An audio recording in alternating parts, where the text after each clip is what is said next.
¿Qué tal? Buenos días. Welcome. Bienvenidos a todos.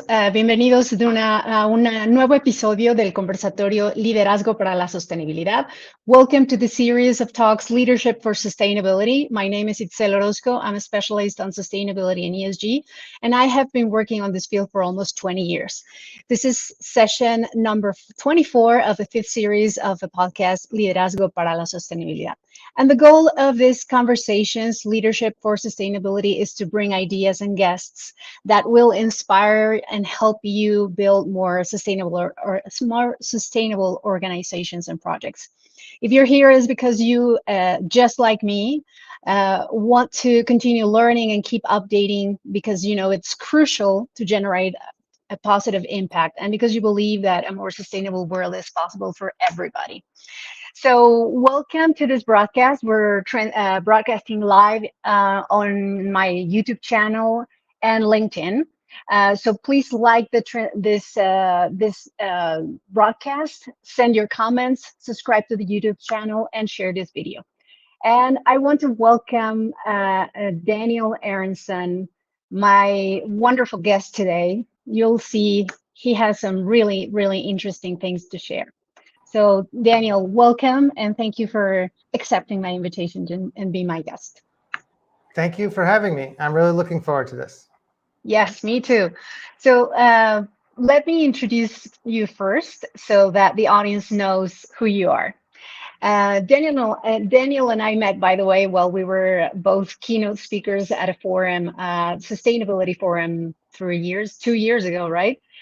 And he has some wonderful, wonderful information that I'm looking forward for him sharing with you guys. So Daniel is the founder of Valutus, which specializes in creating, founder and CEO of Valutus, which specializes in creating value through sustainability and responsibility.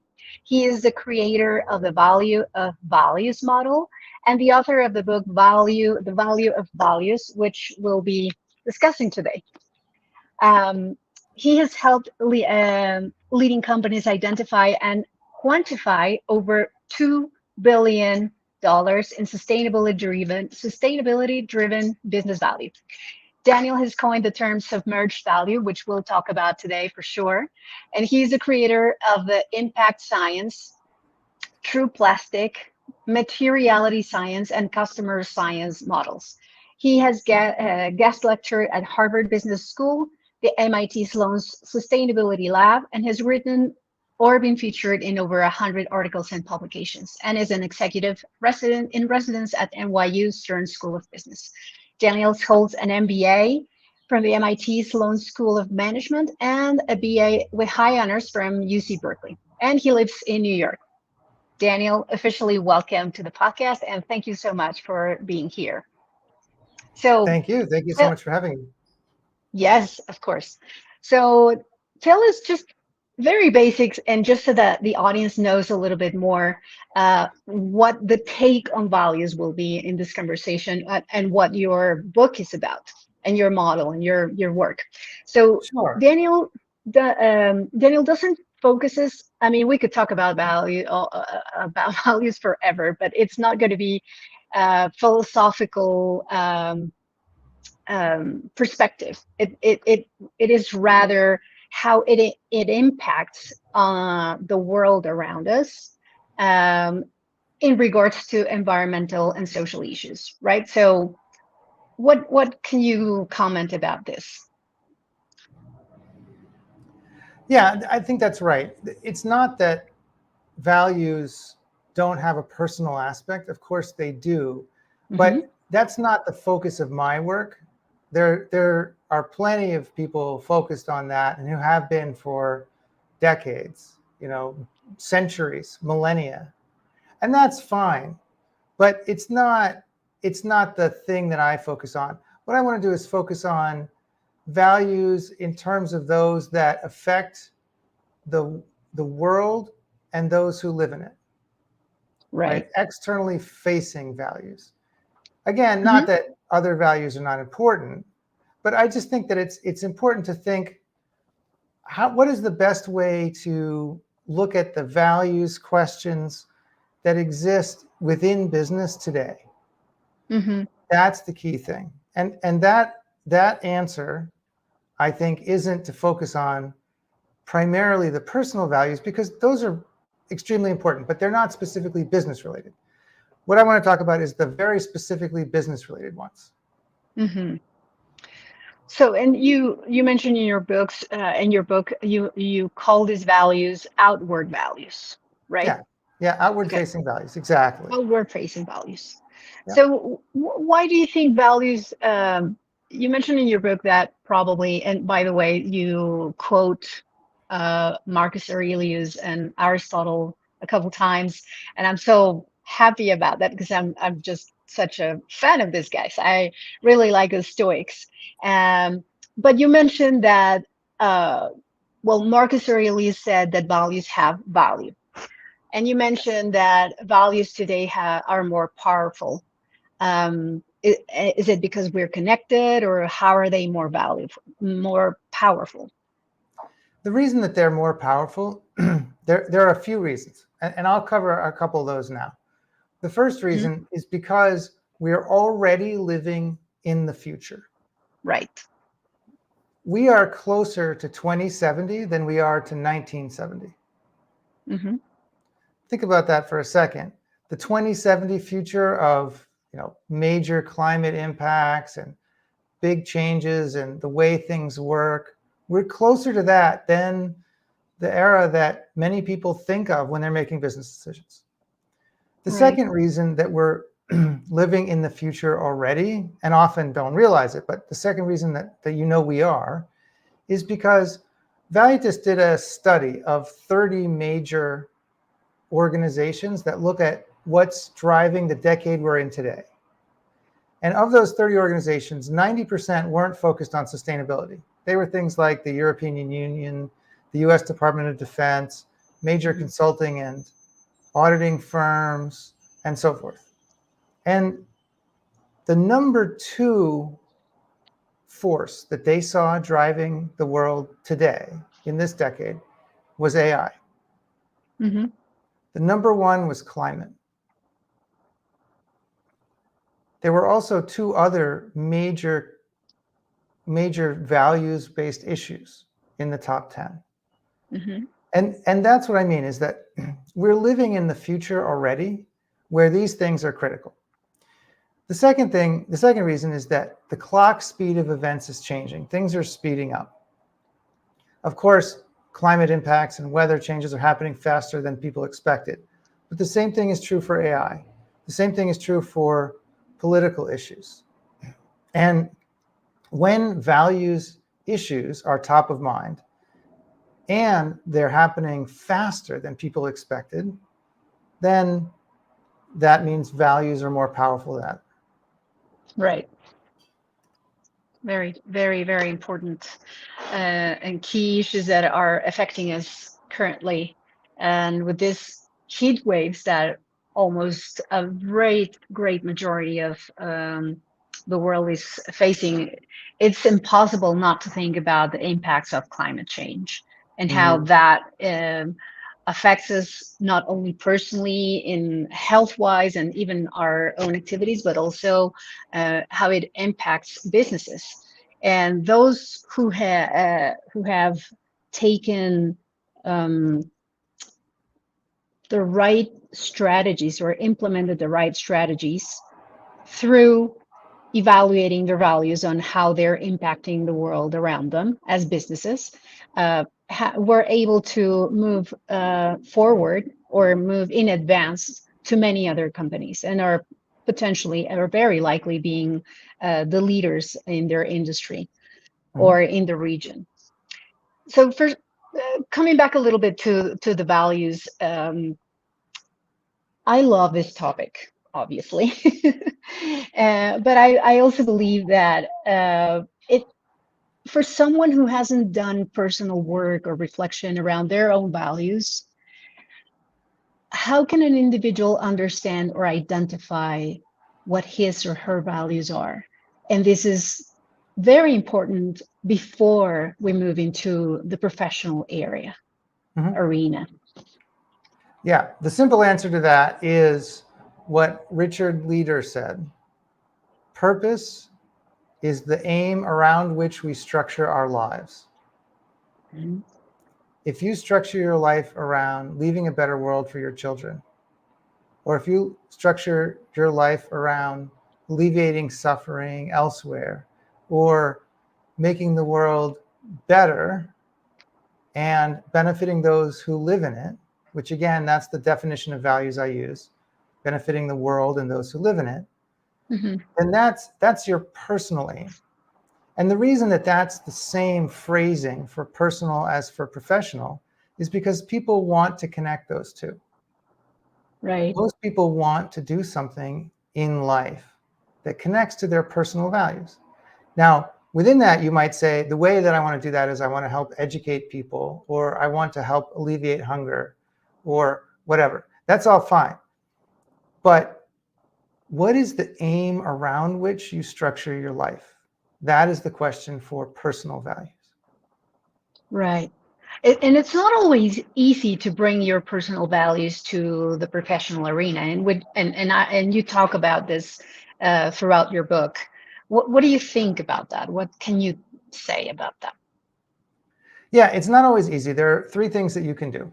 One is when you're clear about them, you can choose where to work based on the connection with those values. Mm-hmm. The second thing For sure. is that you can look at the organization's aspirations. Most organizations aspire to do something good for the world and those who live in it, in addition to making money. Right? Mm-hmm. In fact, the most successful organizations typically have a purpose beyond just profit, because that's how they organize themselves. Now, that the purpose obviously should lead to profit, but it's Mm-hmm. not just, well, we're going to do whatever it takes to make money typically. And Mm-hmm. the third thing is, once you've got your personal and the organizational values, there are these obstacles that typically stand in the way of organizations in terms of them, the organizations realizing their values. And you can help prevent that. You can help overcome those. Mm-hmm. That's how you can bring it, right? One is to find an organization that's already aligned, and the other is to help bring that organization into alignment with your values and with its own aspirations. Mm-hmm. And it's not always easy, but I've seen a trend, especially for millennials and some centennials that are already like incorporated, coming into the workforce. They are looking even more now.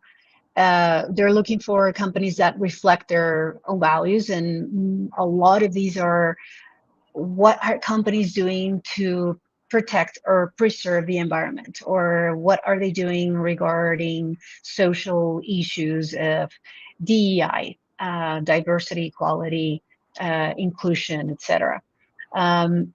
However, I still think it's not as easy in a corporate environment, but there's a push, mostly from younger generations. Mm-hmm. So, what do you think individuals or organizations, actually, do you think individuals or organizations can be myopic or misguided about their true values? And with this, I mean, they might think they have a certain set of values and they speak about them, but their actions are probably louder, screaming something different. Or they might genuinely believe their worldview is what's right, and they act accordingly, but they might have negative impacts. Yeah, So that certainly can happen, right? It can happen on an individual level, it can happen on an organizational level, absolutely. There are a few different possibilities for that. One of them is like New Year's resolutions for individuals. If you right. ask somebody January 1st, January 2nd, what are you going to do this year? They're not necessarily lying when they're Mm-hmm. telling you, this is the year I really get into shape. This is really get healthy. But they're engaging in what I call the New Year's resolution bias, right? Mm-hmm. That's organizations do that too. Mm-hmm. We want to be really customer centric. We want to be really good for the world. And then, well, it's a conflict between that and making this quarter's Wall Street expectations or whatever. And then it doesn't happen as much, right? Just like it's a conflict between getting up early to go work out to keep that New Year's resolution and, the fact that maybe you had a few drinks last night, or maybe you just, you're up late with the kids or whatever it is, right? Right. And that's okay. That's the way people are. That's what organizations are. It's okay, but that doesn't mean that there's nothing to be done about it. And the second thing is that organizations can be wrong about the actions, but they can be right about the destination. And of course, this is true too, right? If you think, well, I'm actually, this is what I'm going to eat to become healthier, and then you discover later that you did exactly what you meant to do, but actually it didn't help, right? Mm-hmm. Then, or it turned out to be worse. Like there was once a study that said that if you exercise in a really heavily polluted area, it damages your lungs. Mm-hmm. Right? So you're like, hey, I'm exercising. Okay, but you were doing the right thing, but it was the wrong result. And that also happens too for organizations. The key thing is that these are overcomable problems, right? One is there are ways to get past the New Year's resolution bias, to really put values into the operations of the business. And I talk about some of those in the book. There's some that are sort of obvious, building into the metrics, building into the procedures and tools and so forth. The second thing is there's a way to get past this destination versus path problem. But the biggest way is if you're going for the right place, if you're really wanting to benefit the world and those who live in it, and you do what it looks like is the right thing, you have to be aware of the possibility that could be wrong. Keep your options open, look for research. And if you find out through experiments, through scientific research, whatever, that that's the wrong path to get to that destination, then you adjust, right? It's okay to have read the map wrong. Right. But when you realize that, you get back on the right path, or you choose a new path that doesn't have the traffic jam or whatever. These are doable things. Absolutely. You reminded me of one of my mentors, Karl-Henrik Robert, who was the founder of the Natural Step in Sweden. Mm-hmm. He would say, him and Göran Broman, who's also the founder, they're actually co-founders, I should say. They say that if you're on a path, on a car that's going 200 or whatever miles an hour, very fast, and you're headed to a cliff, you're eventually going to get there faster. If you slow down, you're still in that direction. Meaning, if you are not doing a U-turn and correcting the direction in regards to sustainability, or actually environmental and social issues, right? So you reminded me of this analogy. Yep. You can always make wrong choices, but you can correct them. You can correct the course for sure. Yep. And even if you think I may be going in the wrong direction and you slow down or you look for other paths, like there's another famous saying, anything that can't go on forever will stop. Right. At some point. Right. And so, you're like, well, it looks like this can't go on forever. What's going to stop it? What might stop it?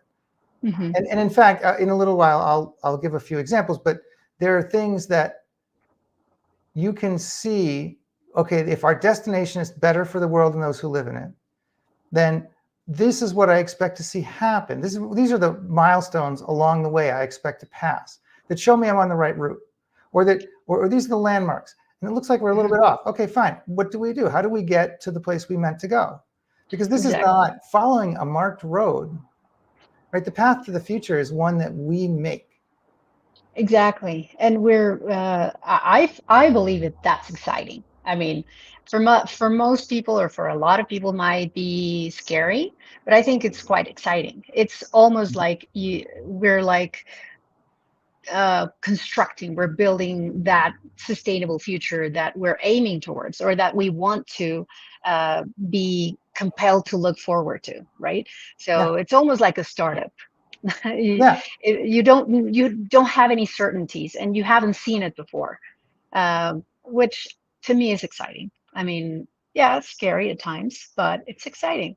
And anyways, so tell me a little bit more about submerged value, a term you coined, and your experience in quantifying value for organizations with this. Yeah, absolutely. And if it's okay, what I'll do is I'll put that in the context of a bit of a presentation that I have, because I think Sure. that there's stories that are good for this. And Absolutely. I want to use those stories, because this isn't an academic exercise or an exercise in names. Like if you decide never use the term submerged value again, but you look for it and you use it to do something that's better for the world and those who live in it, that's fine, right? But the key thing is to get to the point where we make the difference. That's the key, right? The key thing is to get to the point where we're making difference. So I'm going to show that, and you let me know if there's any problem, because technology, whatever, Murphy's law. But Here it is. Okay. So the value of values is important because we are in the middle of a race within a race within a third race. The first one is the race against time, to do what's right for the planet and those who live in it. The second is the race against competition in the market. And the third is the race for personal satisfaction and career success. And if you ask people, why are we making less progress on the race against time, then the answer is, if you take the inside view, that people are running into a wall that's impeding their progress. And the number one answer for what that wall is ROI, the financial benefit. Wow.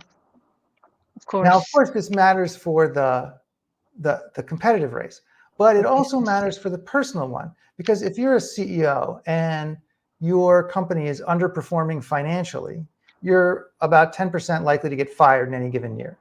Sometimes you're given a little longer to fix the problem, so on. But if you're an underperforming CEO and your company is investing in CSR, sustainability, you're between 15 and 30% likely to get fired, up to 3 times as likely. Wow. And that makes it seem as if there are 2 paths you can take, one to do the right thing and one to make money. Now, it turns out this is not true. And the reason it's not true brings us back to that question of submerged value. Here's a story about that. Because the thing is that sustainability is often seen as the realm of fables and not finance. But even there, if you take some of our favorite fables and you look just a little bit deeper at, for example, The Boy Who Cried Wolf, right, you see submerged value hiding in plain sight. Because what is the cost of the boy's dishonesty in the story? It's the loss of his family's entire flock. And that's more than would have been gained if he'd, for example, fed the sheep a high-growth diet, or done something else that's clearly considered to be a business aspect, like engaged a marketing consultant. Or even, in today's world, if they'd used AI to optimize grazing patterns. Right. In fact, it's more than all of those things put together, and yet it goes uncounted. That's what I mean by submerged value as a story. Now, here's an example. I was talking to a company, $20+ billion European company, that wanted to reduce waste in their factories, but they couldn't make the investment pencil out in terms of the financials. I said, okay, what are you looking at for the benefit? Number one was, well, we don't have to pay people to haul away as much waste if we make less. But that was like 10 cents a kilo, 5 cents a pound. That wasn't very much. The second thing is that they could buy a little less if they wasted less. And that was a benefit, but in their case, it wasn't enough. But it turns out there were about 24 other things that they were missing that were submerged value. For example, if you waste less, you don't have to buy as much, which means nobody has to put that extra order in the accounts payable system, make sure the vendors get paid. It doesn't have to be put on the ship, and then from the ship, be put on the truck, and then taken off the truck and put in the forklift. And then you don't have to take it off the forklift and put it in the warehouse. You don't have to heat, cool, and insure as much in the warehouse. Nobody ever gets hurt moving it if you never bought it and moved it to begin with. And the whole time it's in the warehouse, it's not increasing working capital, which isn't free, and it's not increasing inventory, which, as Lean tells us, is also costly. When you add all of that up, these extra submerged value components tend to be 4 times as much as the visible value of sustainability, 4 to 10 times actually, and sometimes more. And that's what I mean by the importance of submerged value, is that if you want to understand what you're missing in terms of the value of values, typically the answer is submerged value is what's being missed. And because that's such a big amount of money, 4 times to 10 times as much as what people see, it really affects how people perceive those 3 races. Mm-hmm. Once you see that it helps you to win the race, then you're more likely to help win the race against time as well. I see. One thing I'll mention about the submerged value components that I just mentioned is that they're not intangible. There's nothing wrong with intangible value. In fact, it really does matter. About that. But the thing that's interesting, is that nobody says, well, actually, we don't have to pay our accounts payable people, or we don't insure heat and cool the warehouses. These are not intangibles. They're not brand or performance with employees satisfaction or something. Those things are important and they're real values, and you can prove that they're real. But the reason I use them in that example is because all of these things are completely concrete, and yet they're submerged. Okay, so they're concrete, but maybe not every company sees it this way. Yeah, in fact, most companies don't. Like, if you ask somebody, what's the cost of a commodity, paper, let's say, they probably include the cost of buying it. But do they include the cost of putting it somewhere? If you have a closet full of paper because you print a lot in an office, that closet is a very expensive set of floor space. Of course. And then if you have to shred the documents, because if you print them out now, they have to be shredded for security purposes, that's also part of the cost. If you have to manage it, that's also part of the cost.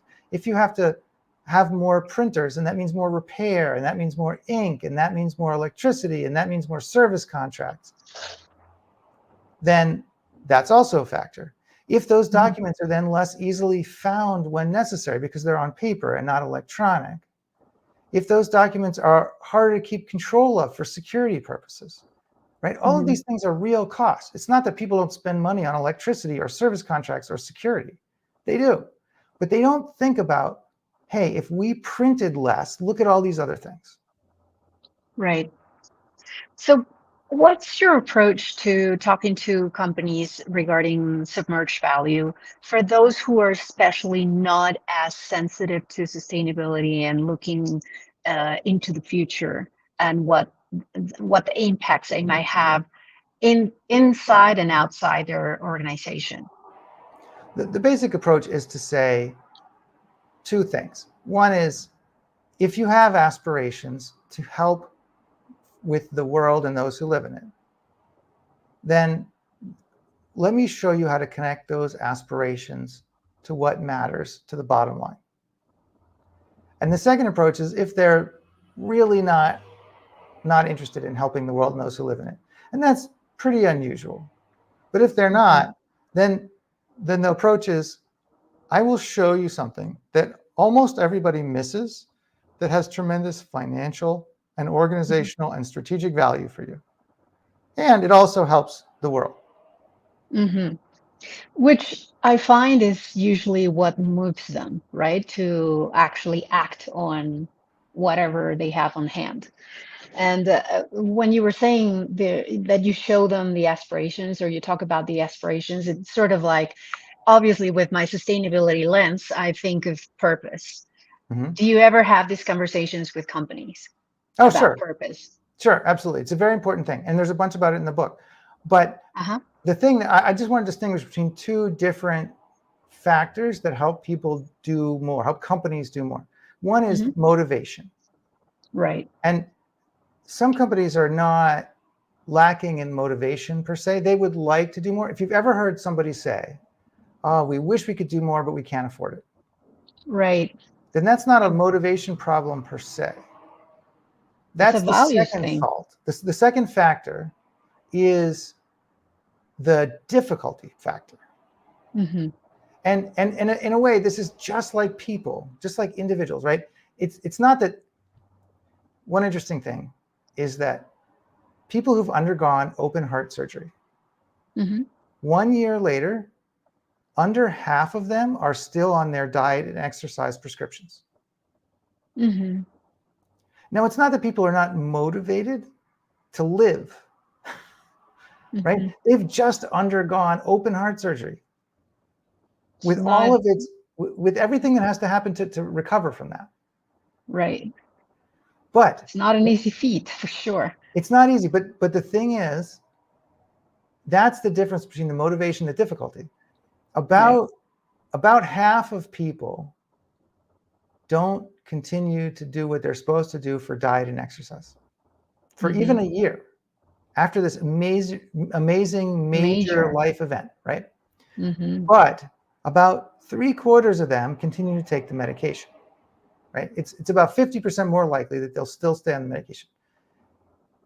Why is that? Well, one thing we know about people is that motivation matters, and so does difficulty. And taking pills is easier than scheduling exercise and making yourself do it when you don't want to, or changing how you eat. There's a lot of that in corporate work as well, that it's not so much that the company doesn't have an aspiration typically. It's typically that there are things in the way. And the number one wall, as I was talking about a minute ago, is ROI. Show me the financial value, because people don't want to lose their jobs. They don't want their company to go bankrupt. And the first part of what I do is to help them see that wall, it's there, but it's very overcomable. And it's partially an illusion. But even the parts that are really there are very overcomable. That's the first thing. You have to look at what makes a company do something in both the motivation and the difficulty frameworks. And typically, it's not the lack of motivation that stands in the way as much as it is the perceived difficulty. And yes, definitely. Even though there's still this belief of, if we do something that's more sustainable, it's going to be more expensive. Right. But I suppose, yes. And in some cases, it's actually true. It can be an upfront cost, higher cost of what they do, but in the midterm to long run, it reverses, right? In returns, in results, in attracting talent, and many other benefits for the companies. It's that first, I guess, challenge or barrier to change that they have to see the benefit. And nowadays, with ESG popping everywhere around the sustainability world, and those who are willing but not quite certain about moving in that direction, companies, I mean, it's a much more tandem conversation. I mean, the social and environmental impacts plus the financial aspects to it. So I believe it's that we're now kind of like being helped by as sustainability consultants by the whole momentum that the ESG movement is bringing about, like in regards to reporting, in regards to just financial disclosures and actually disclosures and reporting, etc.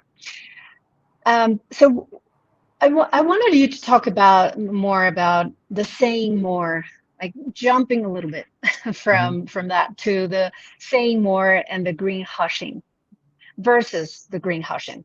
And maybe you can talk a little bit about what greenwashing is. For you and I, we're familiar with the term, but for the audience, they might have not heard about it, or they are probably not certain what it is. So maybe you can explain first what greenwashing is, and then you can talk a little bit about what you explained in your book about saying more. Sure. Before I do that, let me just follow up on something you just said for a second, which is that people see a short-term increase in cost. Sometimes that's true. It turns out that there are 3 or 4 dozen kind of classic sustainability techniques, and some of them have a short-term cost and some of them don't.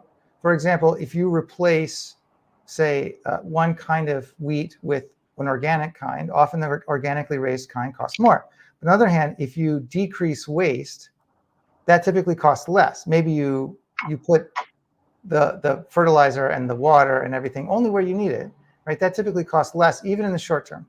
And in fact, for one client of mine discovered that in the short term, one thing that they could do that would have a really good sustainability benefit, it was in terms of manufacturing things that included solvent and so forth, had an 80,000% ROI.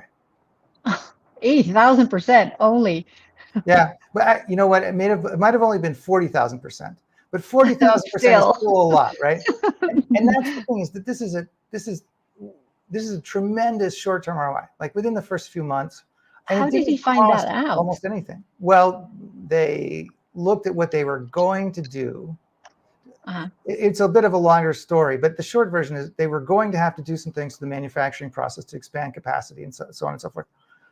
And if they made a pretty small investment in sustainability related equipment, much smaller than the investment they were going to have to make in non-sustainability related equipment, right?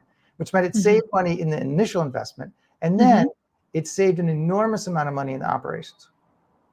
And that's how you get to tens of thousands of % in ROI in the short term. And that's the thing, is that people often think about the most sort of intuitive sustainability methods are things like, well, we're going to replace conventional wheat with organic wheat, and that often does cost more. But they don't often think about all these other things. And the second thing is they don't often think about the other costs. And this is why submerged value is so important, right? If you do something that creates a lot of submerged value, it can pay off even in the short term. One of the stories I tell in the book is a story about IBM had a facility making microchips, and they wanted to reduce the water use. And they thought, okay, well, let's do that because it's a good thing environmentally. And they did that, and it saved them $750,000 a year. But while they were doing that, they discovered 4 times as much value in non-water costs, energy, productivity, and so on.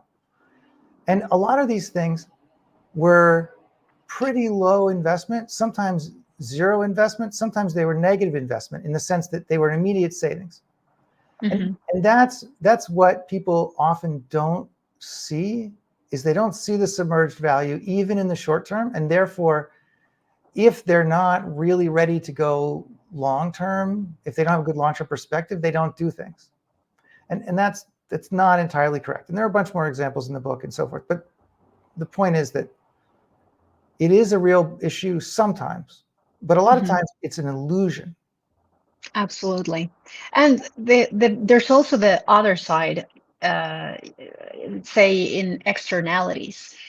If they went into this investment of a more sustainability-oriented machinery or factories or installations that produced better wheat, more organic, more sustainable, and so on and so forth, that would also impact the health of the consumers. Yeah. But the thing is that, yeah, go ahead. Because it's not necessarily directly related to their costs, they maybe are not incorporating that submerged value, which is external. That's right. They're not, unless it's related to their purpose. And sometimes it actually comes back to them in a way that they don't see, but because it's perceived as external, right? They don't include it in what they're doing. And that doesn't, in a way, that doesn't make any sense, because we know that things are more connected than they used to be. And we know that customers, sometimes, even if they don't recognize what's happening, that they actually change their behavior because of it. There's an example of a bank that built a number of LEED certified, that's one of the green building standards, the biggest one in America. Yes. They built a number of LEED certified bank branches. And they did this because it was the right thing to do for their environmental commitments. But here's what was interesting. When you build LEED, you tend to build more daylight, because then you can cut down on lighting. You tend to build better building envelopes, which makes the inside more comfortable, and so on and so forth. Now, what ended up happening was, it's not that It's not that consumers thought, oh, look, it says lead on this bank branch. When I go in, I'm going to be happier, right? Oh, probably very few people, if any, actually knew that their bank branch was one of these lead certified ones. But as employees, no, even as consumers, customers. As consumers, customers. Okay. But what ended up happening was that because it feels different to be in a healthier environment. Oh, you froze, Daniel? Hello, hello. You froze a little bit, Daniel.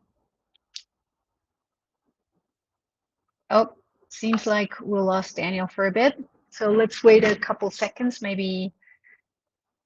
So let's see if he can come back. Hello. Let's just wait a little bit for Daniel to come back on stage.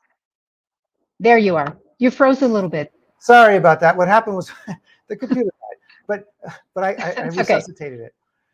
Great. Well, what happens is with these bank branches that people went in and it felt different to be in a healthier environment.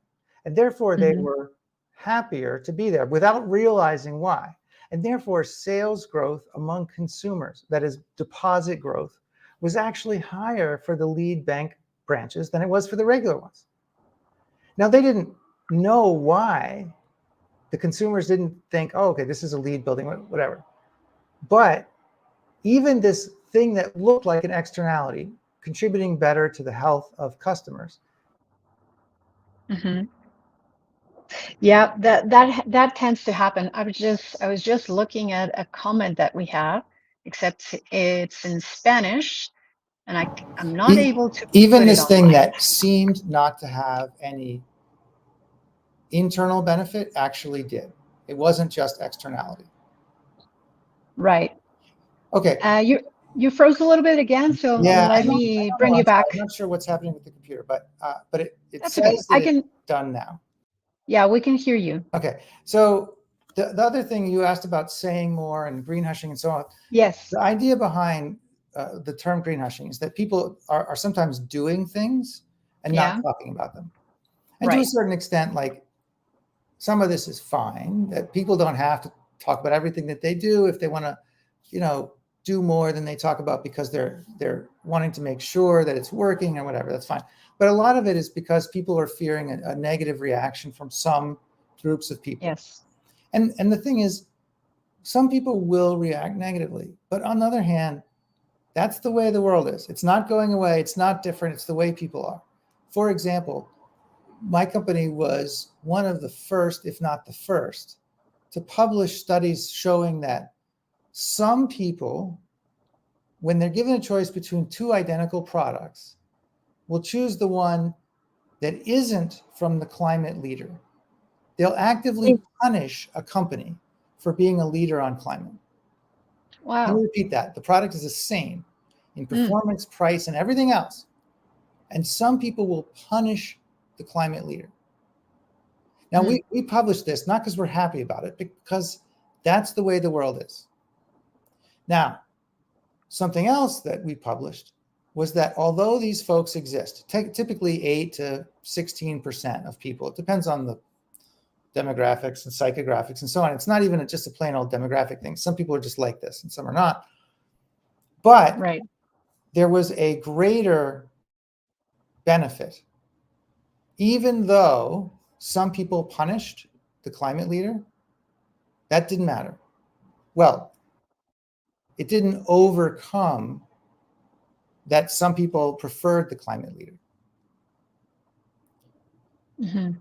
And that means that there's a net benefit in cases like this, even when some people will react negatively.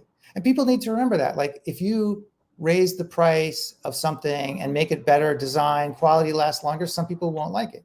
If you lower the price, but as a result, you change the formula or whatever, again, some people won't like it. But people businesses make these decisions all the time. Yeah, and you're not going to be everybody's cup of tea, right? So right.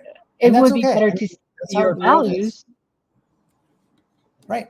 Right. Yes. Exactly. Yes. And people do that all the time. And so you can green hush. Some companies green hush, and that's understandable. But the thing is, people to say more, because when companies stand up and say we care, that helps others do more as well.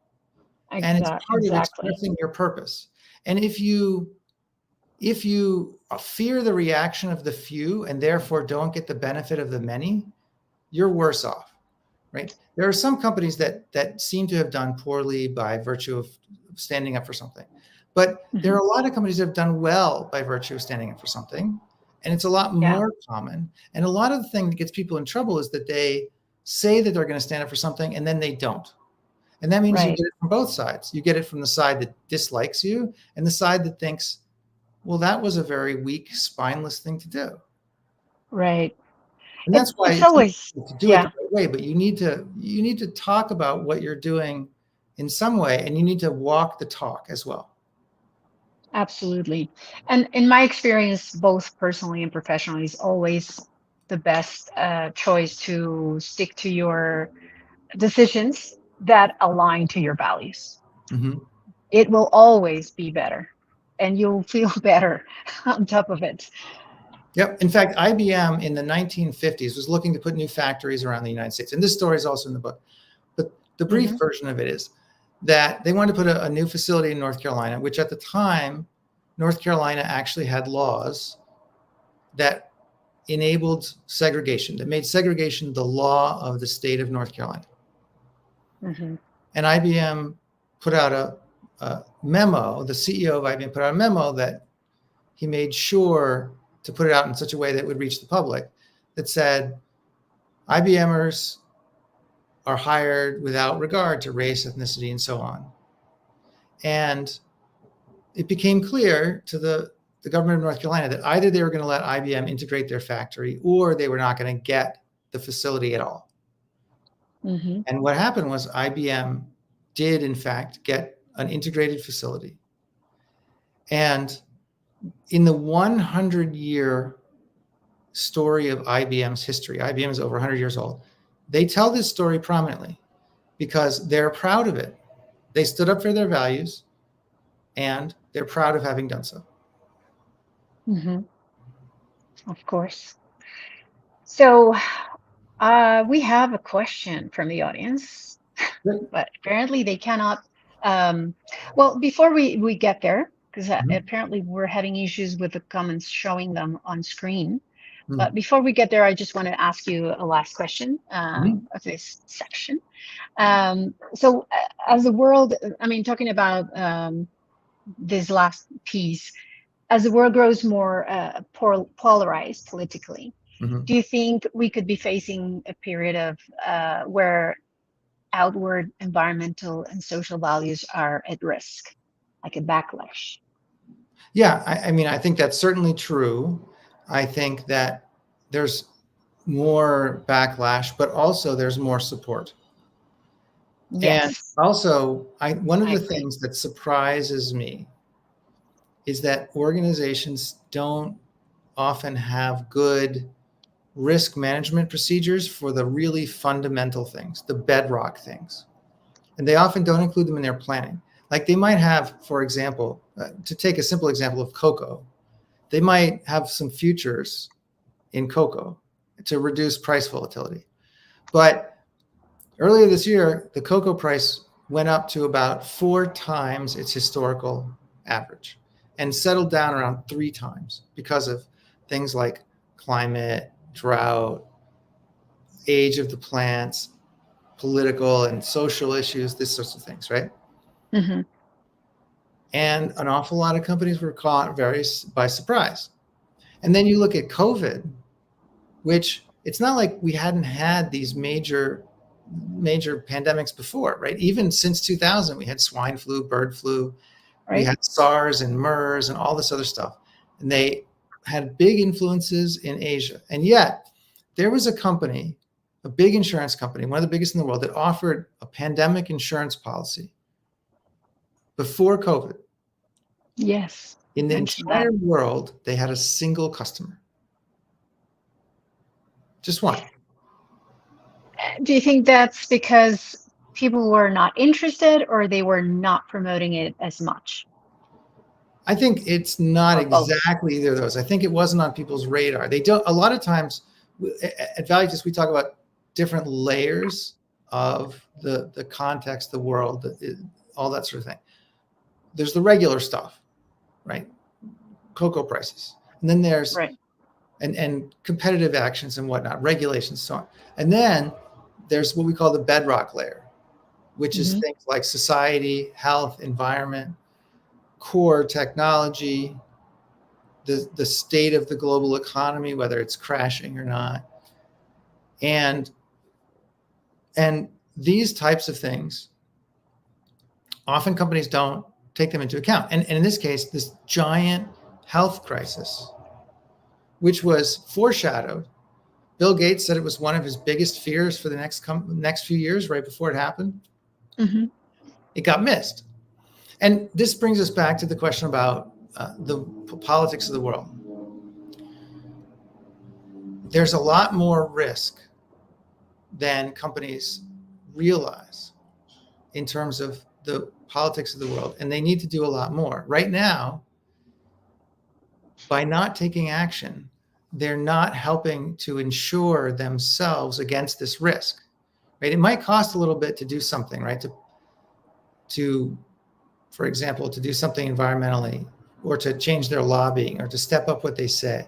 But on the other hand, people do stuff that costs money all the time to prevent risks. It's called insurance.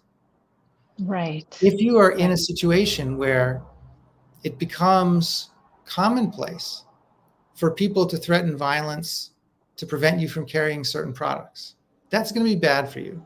If it becomes commonplace for governors or executives in the political system to retaliate against you for your not doing what they want politically, that's going to be costly. If it becomes commonplace to award the contract to the one that is the confederate of the person in power, that kind of corruption, if you're the one that has the better product or service, you think, I'll win because of that product, service, price, whatever. But what if that's not the case? That's very costly. Companies need to stand up for constitutional democracy and for the rule of law and for the foundations of the marketplace, because not doing that is very costly. And we are more at risk for that than we have been in a long time. And I believe companies are realizing that. But there are still some that are not, or even if they do, they're not taking action, unfortunately. But then again, they're going to have a much smaller margin of action. They will have to act on them at some point. Yep. And by then it may be too late and they may suffer. It's not possible to just hide and hope that this passes over. Absolutely. Absolutely. So, Aaron, we have we're like short of the hour, but I want to address a couple questions that we got. Okay. Finally, they were able to come in. So they're in Spanish. How are your Spanish skills? But don't worry, I'll translate. Trato de traducir, pero no estoy seguro si puedo. Ah, muy bien. Okay, I'll translate for you. Thinking that businesses are a legal fiction, what could be done against the directors, the executives that are not acting according to the values that the companies declare? I mean, you can do things about this, but typically, certainly in the United States and in a lot of other places, the requirements, the legal requirements, are not primarily about values. Now, there are legal structures for companies that have values. Like in the United States, we have legal structures for benefit corporations, and they have those are baked in. But typically, the legal structure is about shareholder return. Mm-hmm. And that's true even for private companies, even for ones that are not publicly held and so forth.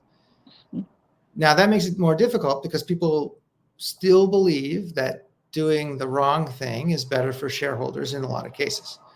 But it is possible to show that that isn't the case, and then to use the fact that values create value to pressure the companies and the directors to do more. And there's also the governance piece that is now forcing, I guess, companies to or executives to have a certain way of acting, right? Mm-hmm. So the other piece of the question is thinking of Coke that talks about respect to the environment and society, but without scruples. I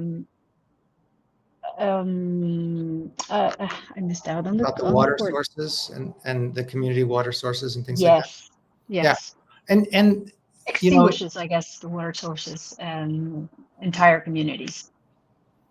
Yeah, and this is one of the areas. Now, I can't speak for Coke specifically, but I do know that they have water access goals. And this is one of the areas where it's important to hold companies accountable to their goals, their aspirations. Yeah. So they will say, we want to enable access to 1 liter of clean water for every liter of water we use in our products, or something like that.